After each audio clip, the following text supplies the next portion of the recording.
we will do few problems on AS10. So here you can see the first problem that is related with the replacement of part of asset. So what will be the accounting treatment if there is a repair and maintenance of asset and you are replacing the part of any asset?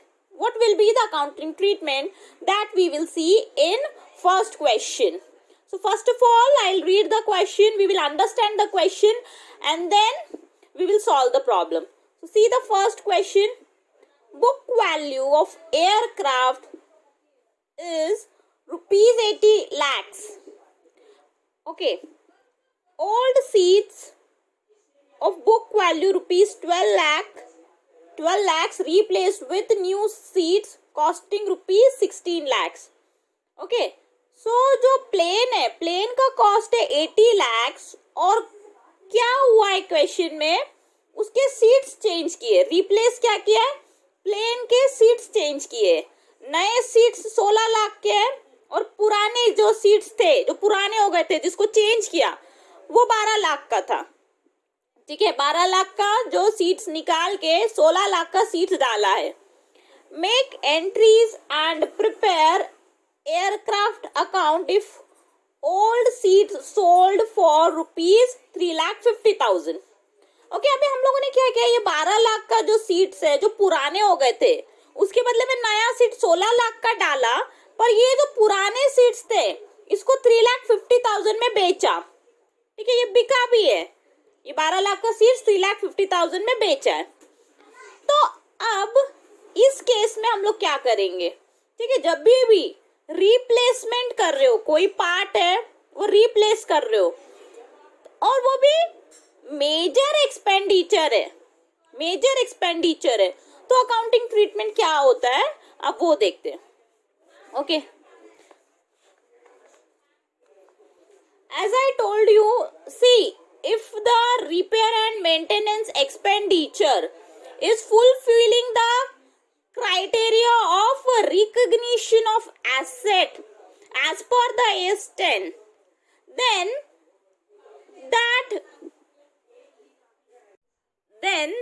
that expenditure will be shown in the balance sheet. That repair and maintenance expenditure will be added to the PP, will be added in that asset only.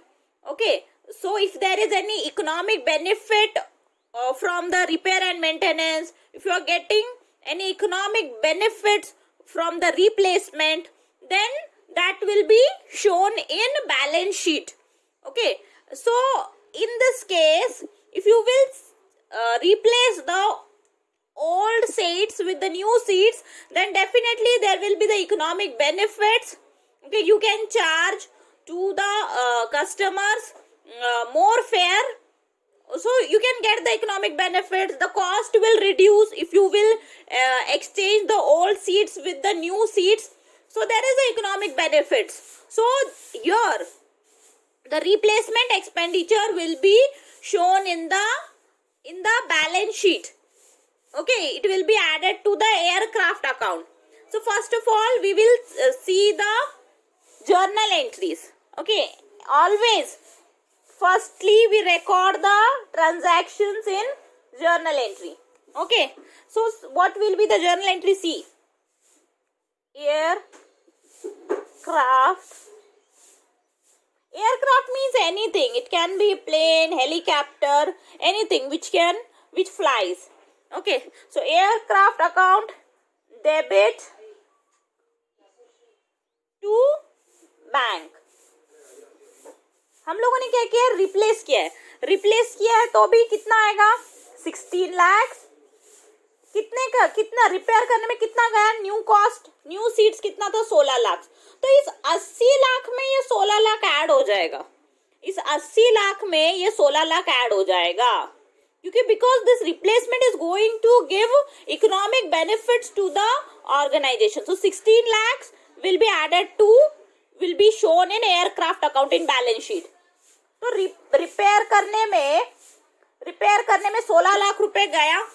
16 lakh रुपए गया है तो 16 लाख क्या करेंगे, credit करेंगे, ठीक है। और ये एयरक्राफ्ट अकाउंट को क्या करेंगे, डेबिट करेंगे, ठीक है, क्योंकि एसेट की वैल्यू इंक्रीज हो रही है ना 16 लाख से, उतना नया 16 लाख का नया सीट बिठाया, तो 16 lakh account debit to, sorry aircraft account debit to bank account 16 lakh, ठीक है। इतना रिप्लेस किया, 16 लाख का नया वैल्यू ऐड हो गया एयरक्राफ्ट अकाउंट में, इसीलिए। नेक्स्ट नरेशन क्या होगा, being new seats purchased, seats purchased, okay ये हो गया। और हमने एक और चीज की है, नई सीट तो बिठाए हैं, ठीक है, प्लेन में हमने नए सीट बिठाए हैं, पर पुराने सीट जो है वो रिप्लेस भी तो किया है, पुराने सीट बेचे भी तो है, ठीक है। यहाँ पे देखो, if all seats are sold for rupees 3,50,000, तो जब भी कोई भी एसेट बेचते हो, एसेट का पार्ट बेचते हो, तो वो एसेट अकाउंट क्रेडिट हो जाता है, ना। तो देखो जर्नल एंट्री, दूसरी जर्नल एंट्री क्या होगी, ये आया इसलिए इसको डेबिट किया, इसके आने के चक्कर में पैसा चला गया, इसलिए इसको क्रेडिट कर दिया बैंक अकाउंट को। अभी देखो, अभी क्या किया है हमने, पुराने सीट्स बेचे हैं, पुराने सीट बेचा, कुछ भी बेचते हो तो पैसा आता है, तो फिर उसको क्या करते हैं, डेबिट करते हैं, बैंक अकाउंट डेबिट। कितने में बेचा है, 3,50,000 में, तो 3,50,000 अकाउंट डेबिट हो जाएगा। देन हाँ, अभी देखो ये 12 लाख का पुराना सीट 3,50,000 में बेचा, तो definitely it's a loss, so profit and loss account will be debited if there is a loss, okay. So how much will be the loss, that we will write later on. First of all we will credit the aircraft because that much we have sold, okay. 12 lakh का बिका है पूरा, 12 लाख का गया है, तो 12 लाख पूरा credit करेंगे, पर पैसा कितना आया, 12 लाख का गया, पैसा आया 3,50,000, so the difference is the loss, so the loss is of 8,50,000। देखा एंट्री समझ में, रिप्लेसमेंट की एंट्री क्या होती है, रिप्लेसमेंट यानी कुछ आया कुछ गया, जो आया उसको डेबिट करना है, जो गया उसको क्रेडिट करना है, ओके। तो दिस इज द रिप्लेसमेंट, ठीक है, वो तुम बैलेंस शीट में दिखाएंगे, बैलेंस शीट भी हम लोग बनाने वाले हैं। Now we will write down the narration, being old seats sold for a loss of rupees 8,50,000. Yes. Now we will prepare the ledger of this. This was the journal entry. Now we will see the ledger of the same. We will prepare the aircraft account.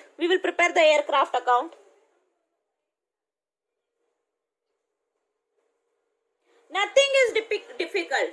We have done the journal entries and ledger in 11th standard also, so it is not difficult to understand. Now we will prepare the ledger account.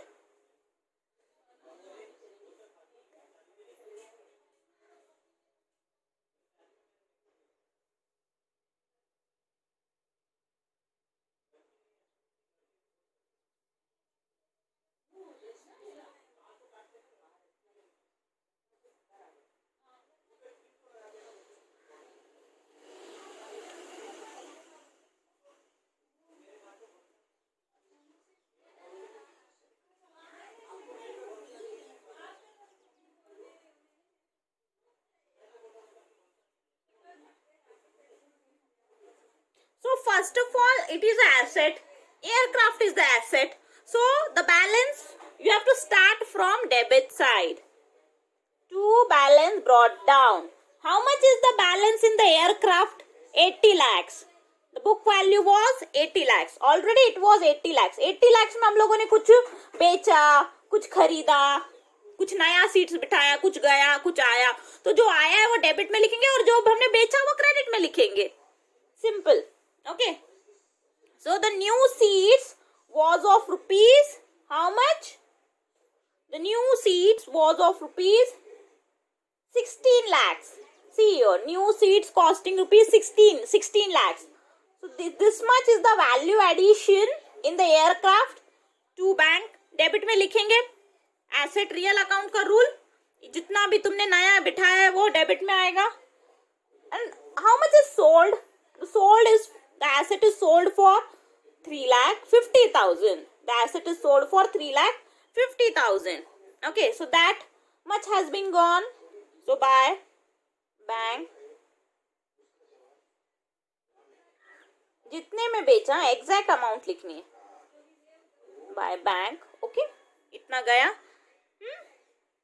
ठीक है. PNL में कितना आएगा, loss कितना हुआ total? वैसे तो देखा जाए तो 12 लाख का था ना, वो 12 लाख का गया है. ठीक है, पर पैसे कितने आए? सिर्फ 3,50,000. मतलब तुमने बेचने के बाद इतने में बेचा है, और उसकी वैल्यू कितनी थी?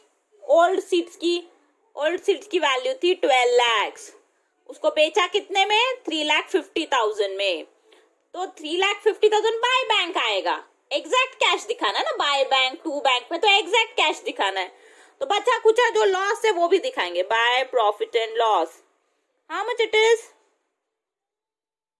8,50,000.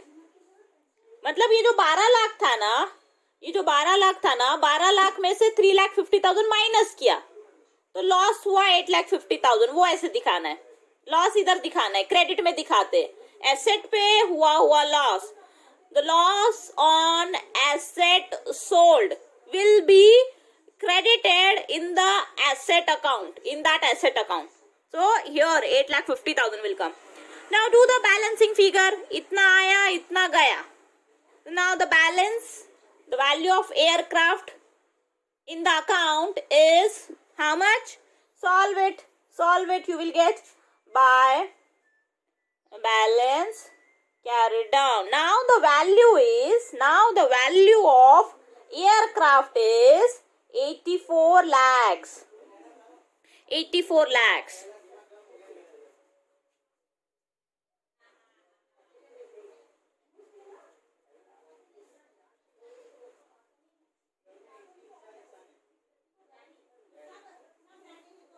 Okay, got it. Now the value of aircraft means कुछ भी, plane, helicopter, जो भी हवा में उड़ता है वो. So 84 lakhs. Okay. Now we will prepare the balance sheet of same. We will prepare the balance sheet. ठीक है, बैलेंस शीट में दिखाना है. देखो हम लोग ये बैलेंस शीट में ये रिपेयर एंड मेंटेनेंस का ही एक्सपेंस है, पर हम इसको बैलेंस शीट में दिखाने वाले. इसको बैलेंस शीट में इसलिए दिखाने वाले हैं क्योंकि ये मेजर एक्सपेंडिचर है. तुम एक मेजर पार्ट रिप्लेस कर रहे हो, इससे तुमको इकोनॉमिक बेनिफिट होने वाला है.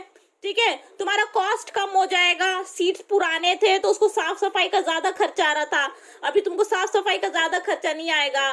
कस्टमर्स को तुम, सीट्स पुराने हो गए तो क्या हो रहा था, कस्टमर्स जो है मे भी तुम्हारे कम हो रहे होंगे.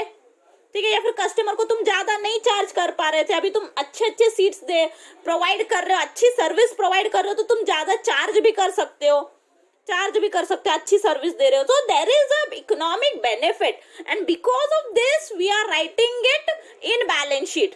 This expenditure 16 lakh we are writing in the balance sheet, else it will be shown in the P&L debit side as a repair and maintenance.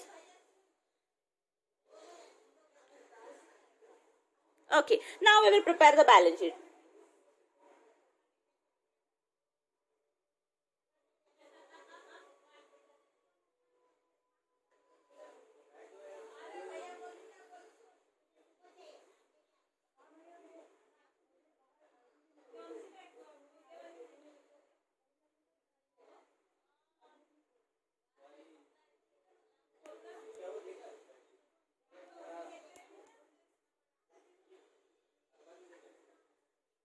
Okay, so definitely aircraft आएगा एसेट में. Aircraft, okay. कितने का था पहले, value कितना था already, कितना था जब हमने कुछ भी चेंजेस नहीं किया था, ना कुछ रिप्लेस किया था, 80 lakhs, 80 lakhs. देखिए here the book value of aircraft was 80 lakhs. So we will write it in a inner column because there are adjustments. So add कितना आया, कितना वैल्यू ऐड किया, नए सीट्स का वैल्यू ऐड करेंगे. Add, addition means new seats. Addition कितना हुआ है साल में, इस साल हम लोगों ने 16 लाख का नया सीट बिठाया है. यस. सो टोटल कितना हो गया, टोटल हो गया 96 lakhs. यस, टोटल हो गया 96 lakhs लेस सोल्ड. पुराने सीट्स, ओल्ड सीट्स जो हमने बेचे, अबे उसके वैल्यू कितनी थी, बुक वैल्यू कितनी थी वो लिखेंगे. बेचा भले हमने 3,50,000, बट जब भी बैलेंस शीट में हम लिखते हैं, ठीक है, तो बुक वैल्यू की बात करते हैं, बुक वैल्यू एग्जैक्ट वैल्यू की बात करेंगे. इसमें हम लोग 3,50,000 नहीं लिखेंगे, 12 लाख का हमने बेचा, टोटल हमने 12 लाख का बेचे, तो 12 लाख का माइनस करेंगे. बुक वैल्यू कितना था, 12 लाख, यहाँ बुक वैल्यू माइनस करेंगे. सो 12 लाख माइनस किया, कितना आया, 84 lakhs. 84 lakhs. ओके, समझ में आया पहला क्वेश्चन. 84 lakhs का बच गया है, ये देखो 84 lakhs का बच गया है. Okay, so this is how you have to write down the value in balance sheet whenever there will be the replacement of the asset. Okay, now next question, second question. Okay, second question. Okay, treatment of major inspection cost of the asset.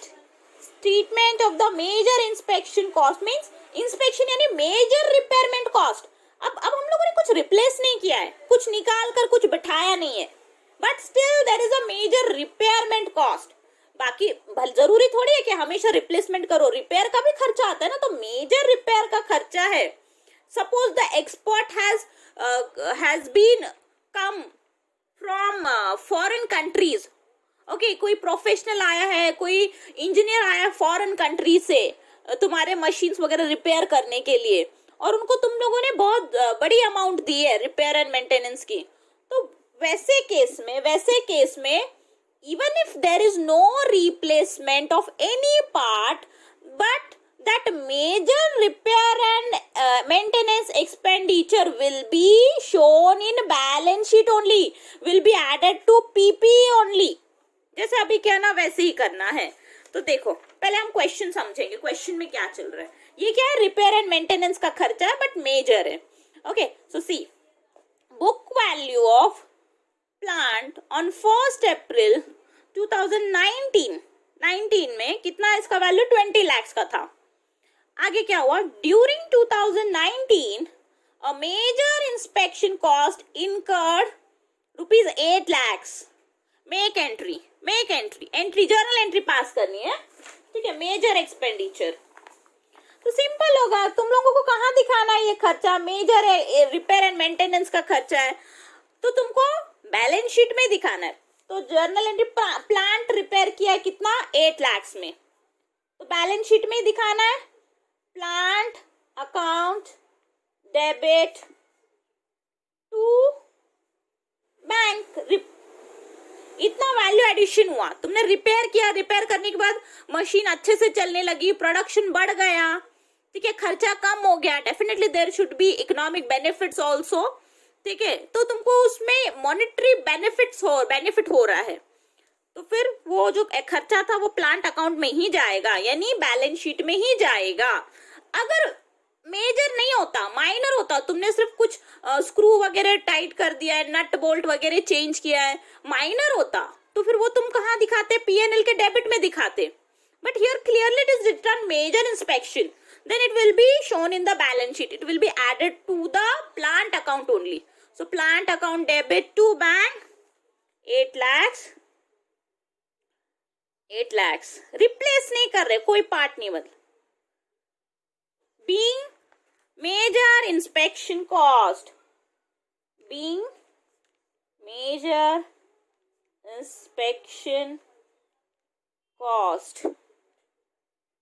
Okay, समझ में आया? 8 लाख. तो अभी कितना आएगा balance sheet में? कैसे आएगा बैलेंस शीट में? आएगा 20 लाख प्लस 8 लाख, मतलब 28 lakh.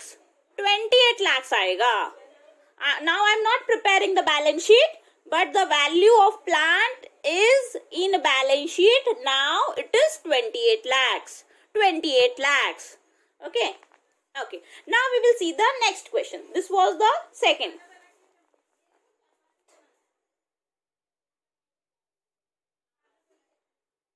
Which was solution. Okay. Third. Initial recognition. Okay. Means when you purchase the asset, that time how the cost will be recorded. When you purchase the asset, what value of that asset purchase will be recorded, that we will see now. Okay, so first of all we will understand the question. Okay, we will understand the question and then we will solve the question. Okay, so you can see AD Softex India Limited acquired a machine from USA. अभी USA से एक machine खरीदा है, तो USA से खरीदा है तो डेफिनेटली डॉलर्स में ही होगा. जो भी तुमने खरीदा है वो किस में आएगा? डॉलर्स में होगा. ठीक है, तो देखो कितने में खरीदा है? Purchase price US dollar 1 lakh. Okay, 1 lakh में खरीदा. अभी ये डॉलर को हम लोग क्या करेंगे? रुपीज में हमको कन्वर्ट करना पड़ेगा. तो डॉलर की वैल्यू हमको रुपीज में कन्वर्ट करनी पड़ेगी. ठीक है, अभी देखो कितना है एक्सचेंज रेट. मतलब उनका एक डॉलर हमारे 42.80 रुपीज के बराबर है इस क्वेश्चन के हिसाब से. अभी तो भी ज्यादा है. ठीक है, अभी 42.80 नहीं है. ओके, तो इस क्वेश्चन में दिया है 42. एक डॉलर 42.80 के बराबर है. हमने कितने डॉलर्स दिए हैं? 1 लाख.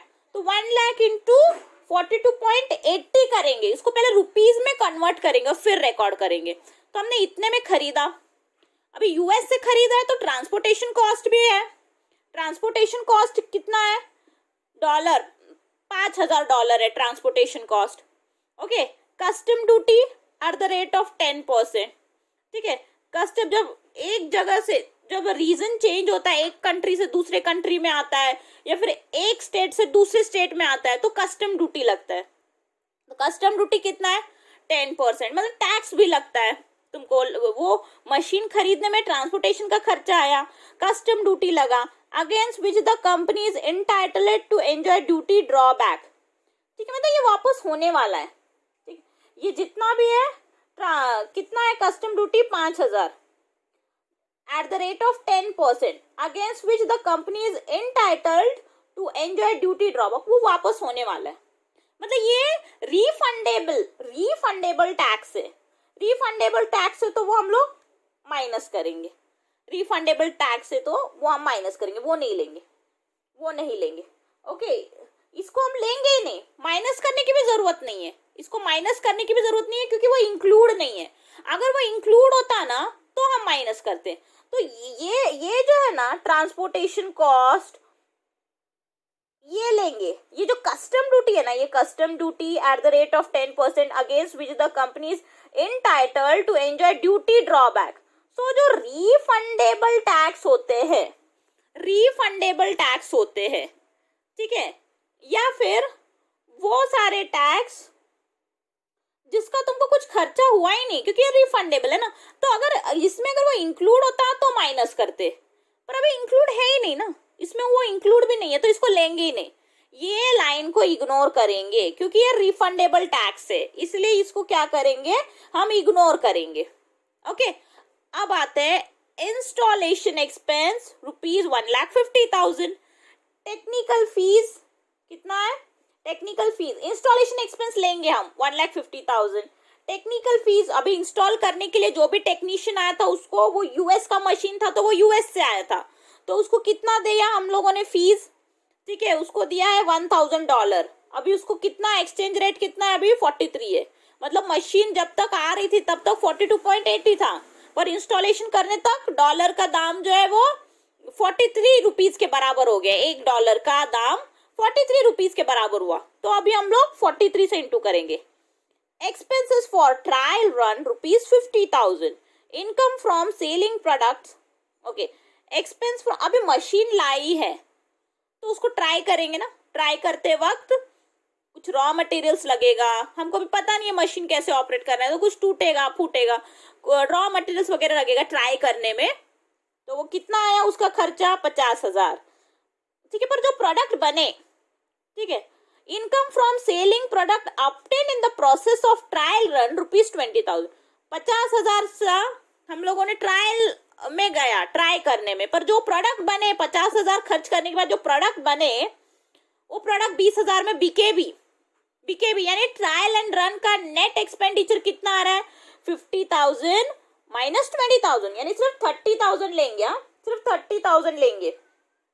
जितना भी हमको फायदा हो रहा है इस सब प्रोसेस में जितना भी हमें फायदा हो रहा है, टैक्स रिफंड हो रहा है, ठीक है, ट्रायल एंड रन में जो प्रोडक्ट बने वो बिक रहे हैं, उससे हमको इनकम हो रहा है, तो वो इनकम सारे माइनस होते हैं। और ये जो रिफंड वाला टैक्स अगर इंक्लूड नहीं है तो उसको इग्नोर करना है, पर अगर इंक्लूड होता तो माइनस करते। तो इंक्लूड नहीं है तो अभी इसको इग्नोर करेंगे। और ये जो 50,000 माइनस 20,000, ये 30,000 जो है हम लोग क्या करेंगे, ये 30,000 जो है हम लोग क्या करेंगे, 30,000 कंसिडर करेंगे। ठीक है, 50,000 के प्रोडक्ट बने पर बिके 20,000 में, तो 30,000 ही हमको खर्चा आया, 30,000 ही कंसिडर होगा। Find out the cost of machine. Okay, now we will solve the problem. ठीक है, जो मशीन हमने खरीदा है उस पर कितना खर्चा आया।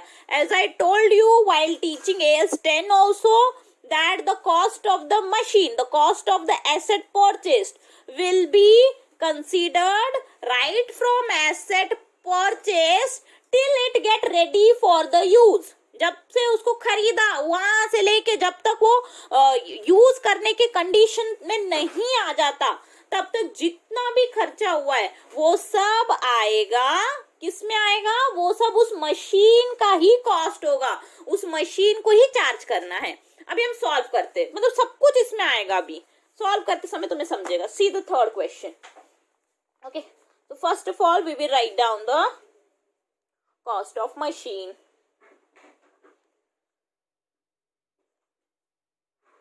Cost of machine. Okay, cost of machine is how much? Okay, if I'll write it here, cost of the machine. First of all, you have to start with the purchase price. Purchase price. First of all, we will write down the purchase price, which we have given to the seller, to the vendor of the machine. Purchase price of machine लिखेंगे। Purchase price of the machine, the rupees लिखते हैं क्योंकि हमको सब dollar का rupees में convert करना है। परचेस प्राइस कितना आएगा, वो डॉलर में है, $1,00,000 है, तो 1,00,000। First of all we will write down the purchase price of machine. To calculate the cost of machine, always you have to start with purchase price. So purchase price is $1,00,000. Okay, it is $1,00,000. Okay, here it is. So first of all we will convert the dollar into rupees. So the $1 is equals to 42.8. So here also $1 into 42.8. 42.8 rupees, 42.8. So you will get the figure into rupees. So when you will multiply this and this, the amount will be 42,80,000. 80,000. So इतना supplier को दिया है, जो seller vendor था उसको इतना दिया। Okay, next is what? Okay, we will read the question. Okay, transportation cost. Transportation cost US dollar 5,000. Okay, so now again we will convert this 5,000 into rupees. Okay, we will convert this 5,000 into rupees. Okay, so add transportation cost will also be added.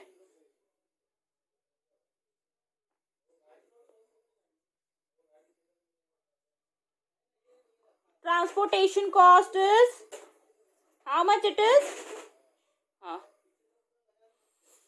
5,000 and here again the rate of exchange is not mentioned here, so you have to take this only, this 42.80. so 5,000 into rupees 42.80. solve this, see the answer.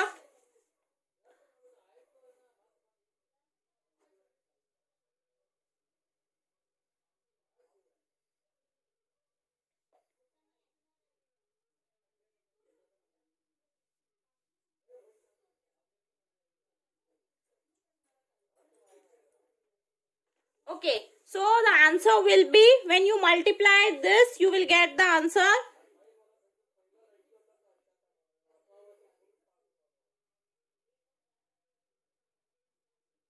2,14,000. This multiply this, you will get 2,14,000. Okay, next, here the custom, next what is given in the question. In question, transportation cost US dollar that we have written, custom duty at the rate of 10% against which the company is entitled to enjoy duty drawback. Duty drawback means this you are going to get refund. So refunded tax will not be recorded. So ignore this line. This will not be recorded. Next, installation expense rupees 1,50,000. So installation expense will be added. Add installation expense. Add installation expense. That is 1,50,000. Yes. Next, technical fees for installation is how much? That is $1,000. And exchange rate is given here. So 43 into 1,000 means 43,000.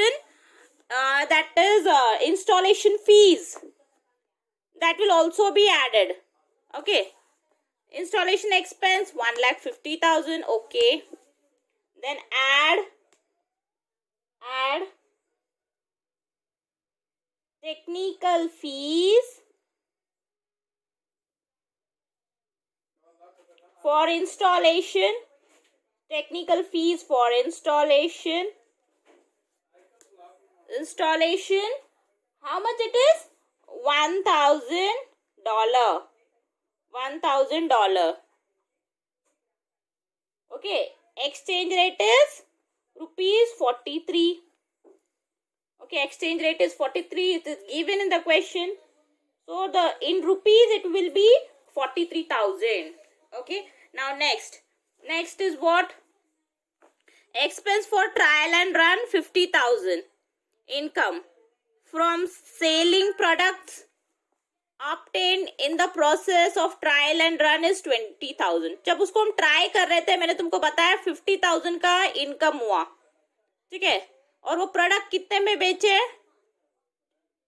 वो product बेचे 50,000 का expense हुआ है.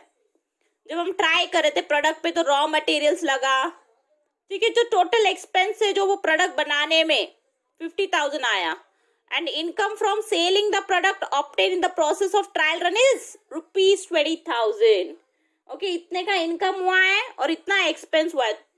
ठीक है, product को try करने में. ठीक है, वो नए मशीन पे हम प्रोडक्ट ट्राई कर रहे थे, तो प्रोडक्ट ट्राई करते वक्त 50,000 का खर्चा हुआ, पर जो प्रोडक्ट बने उसको हमने 20,000 में बेचा, तो हमको कॉस्ट कितना पड़ा ट्रायल एंड रन का? 30,000. Net 50,000 minus 20,000, 30,000. तो 30,000 लिखेंगे. add add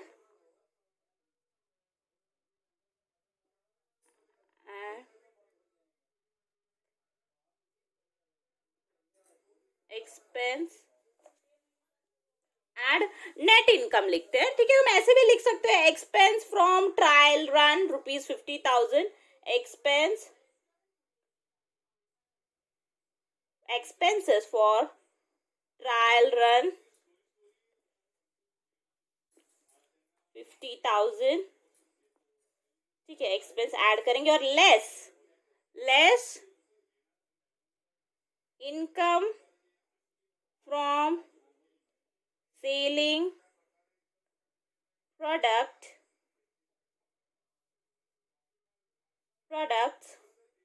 obtained in the process of trial run. ये माइनस करेंगे, ठीक है, माइनस करेंगे तो कितना आएगा देखो, 20,000 हम लोग क्या करेंगे, माइनस करेंगे। You will solve, when you will solve this, you will get the answer 47,17,000, ठीक है। ये सब है, तो this is the cost of machine. This will be recorded in balance sheet when you purchase the machine, ठीक है। Purchase करने के बाद बैलेंस शीट में अभी क्या लिखना है, क्वेश्चन आता है ना, तो क्या लिखना है, ये लिखना है, ये आएगा बैलेंस शीट में, बुक्स ऑफ अकाउंट में ये आएगा। हम अभी कैसे लिखेंगे, machine account debit to bank लिखते हैं ना, machine account debit to bank लिखेंगे। जर्नल एंट्री, जब तुम मशीन खरीदते हो तो जर्नल एंट्री कैसी रहती है, machine account debit to bank ऐसे रहती है ना, तो मशीन अकाउंट में ये आएगा पूरा, ऐसे इस तरह से लिखते हैं। तो ये कहाँ से आया, ये तुमको अभी तक पता नहीं था, ये तो तुमने किया है कई बार, पर ये ऐसे आता है, ठीक है, इस तरह से आता है ये, ठीक है। तो ये देखो क्या होता है, पूरा A to Z जितना भी खर्चा हुआ है मशीन को लाने में, उसको इंस्टॉल करने में, मशीन ट्राई कर रहे थे, फिर उससे जितना भी इनकम हुआ है, जो नया मशीन जब ट्राई करते वक्त अगर इनकम हुआ है तो माइनस करना है। तो मशीन कितने में पड़ा, मशीन पड़ा है 47,17,000 में, yes. Okay, now we will see the next question, fourth question. Okay, so the fourth question, first of all, we will understand the question. A company has purchased plant and machinery in the year 2016-17 for rupees 45 lakhs. ठीक है, 45 lakhs की machine खरीदी है, ठीक है। A balance of rupees 5 lakhs is still payable to the supplier for the same. Okay, ठीक है, supplier को अभी कितना पे करना है, एक बेटा, हाँ, 5 lakhs अभी भी पे करना है, ठीक है, टू द सप्लायर। 45 lakhs का खरीदा था, 5 लाख देना बाकी है।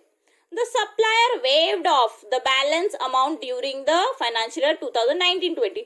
तो 19-20 आने तक सप्लायर ने क्या बोला, ठीक है, ये वेव्ड ऑफ कर दिया, बोला कि नहीं अभी ये 5 लाख देने की जरूरत नहीं है तुमको, ठीक है। So the company treated it as a income.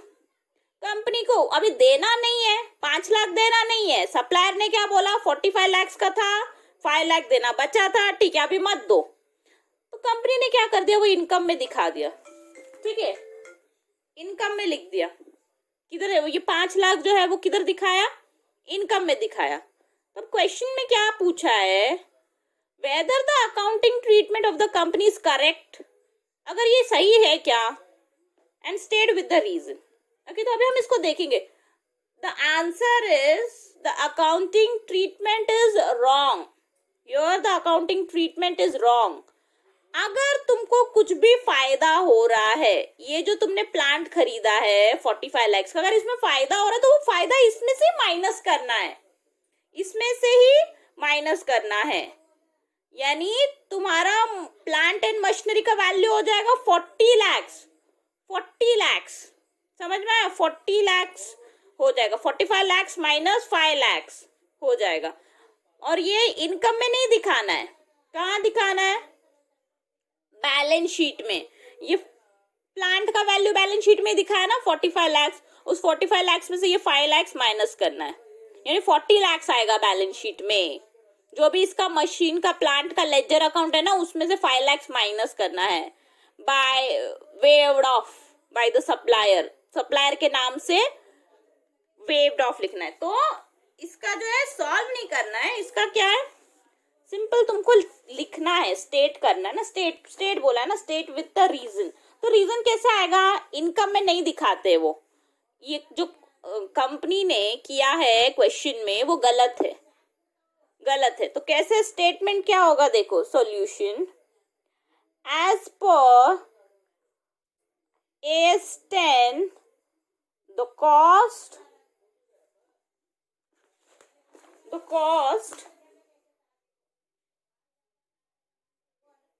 of fixed assets may undergo changes subsequent to its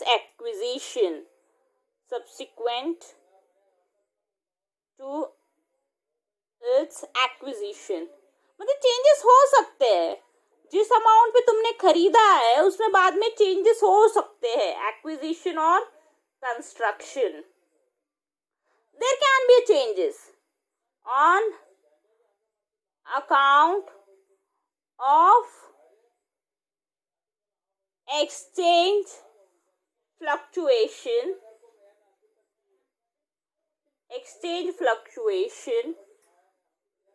price adjustment, किसी भी रीजन से चेंजेस हो सकते हैं, ठीक है। Price adjustments, changes in duties और similar factors.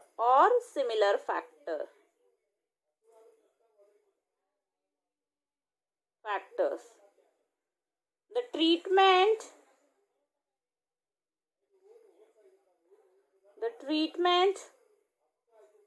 done by the company,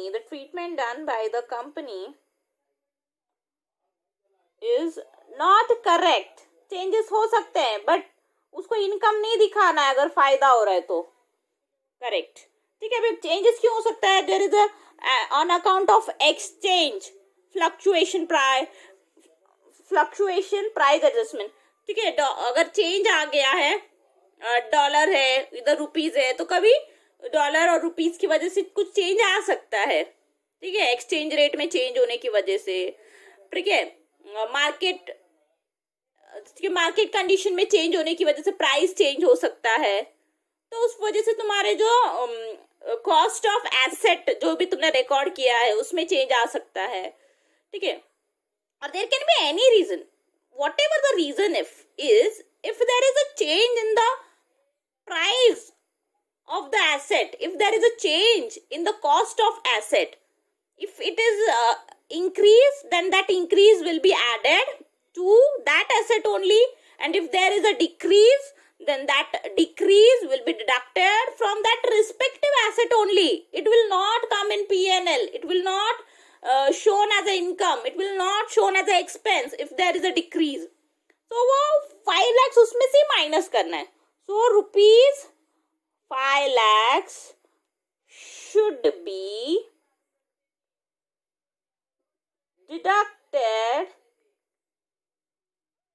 from the cost of fixed asset,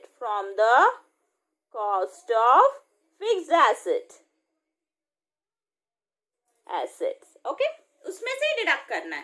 तो अभी बैलेंस शीट में कितना आएगा? बैलेंस शीट बनाते हैं हम, 45 lakhs में से 5 lakhs जाएंगे, 40 lakhs का पड़ा वो एसेट, ऐसे दिखाना है, okay. Now we will see the next question, that is the 5th question.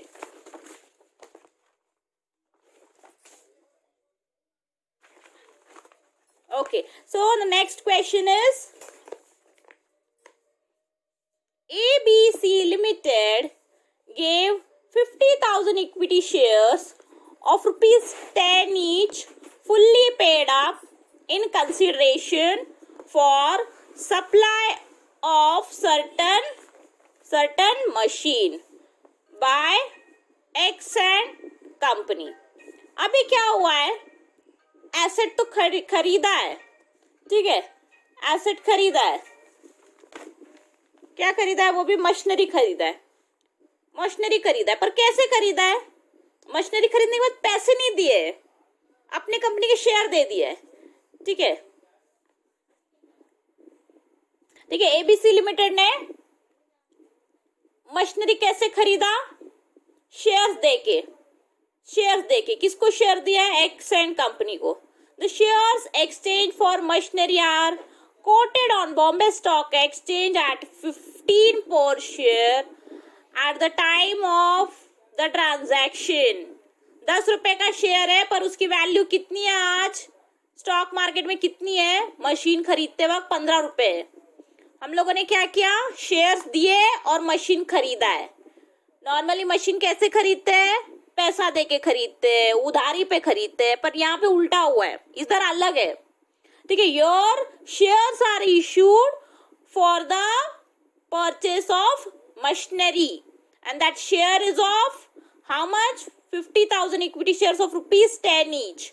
Okay, see what is happening at the time of the transaction. Okay, in the absence of fair market value of the machinery acquired, how the value of machinery would be recorded in the books of company. Now we don't know the value of machinery which we have acquired in exchange of equity shares.